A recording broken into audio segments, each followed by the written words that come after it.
السلام عليكم ورحمة الله وبركاته. ازيكم يا جماعة، عاملين ايه؟ يا رب تكونوا بخير وفي احسن حال. ايه الموبايل؟ ايه عدو الاطفال دلوقتي الحالي وعدونا احنا كمان، على فكرة لو تعمقنا شوية هنلاقيه عدو لينا احنا كمان لو ما استخدمناهوش صح. الواحد لازم يعرف عدوه عشان يعرف ازاي يحاربه. كله دلوقتي بيشتكي ان الاطفال على طول ماسكه الموبايلات، جوزي على طول ماسك الموبايل، كلنا على طول ماسكين الموبايلات والفترات طويلة كمان. لازم نعرف عدونا عشان نعرف ازاي نحاربه. عدونا ده عبارة عن ايه؟ عدونا ده عبارة دلوقتي عن وقت الفراغ بتاعنا، وسائل الترفيه بتاعتنا اللي احنا بنقضي بيها وقت الفراغ كلها بقى ماسكينها في ايدينا. ده اللي هو ازاي؟ اقول لكم اللي هو ازاي. الموبايل دوت المفروض ان هو تطور للتليفون. التليفون بتاع قرص بتاع زمان او اللي هو بزراير، وبعد كده اتطور وبقى تليفون صغنن نوكيا كده بس بزراير، بس هو برضو وسيله للاتصال، بس بنقول بيه الو وبنطمن بيه على بعض.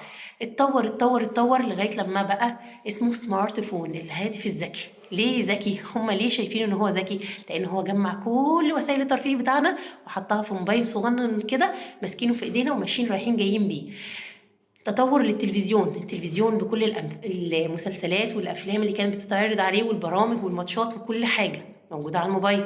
للفيديو، جهاز الفيديو زمان لما كنا بنحب نتفرج على فيلم لسه منزلش، مسرحيه لسه منزلتش، كنا نجيبها على شريط فيديو وبنحطها في جهاز الفيديو ده ونتفرج. كل ده بقى على الموبايل.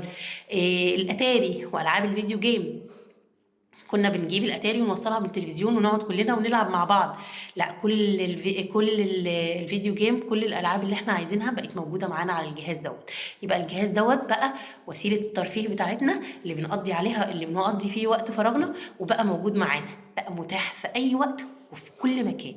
والانسان بطبيعته بيبقى عايز بعد ما يخلص بقى شغله ومجهوده والجد بقى، عايز يقعد شويه كده ايه، يرفه عن نفسه. فبقى معاه وسيله الترفيه اللي هو اول ما يخلص يقوم ماسكها على طول. تمام.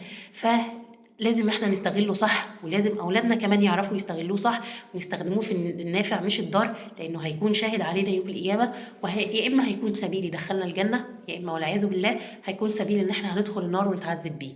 تمام. طب انتوا بقى لو مهتمين بالموضوع ده وعايزين تعرفوا عدوكم فعلا، لو على الفيسبوك هتلاقوا الحلقه في التعليقات، ولو على اليوتيوب هتلاقوها على القناه. والسلام عليكم ورحمه الله وبركاته.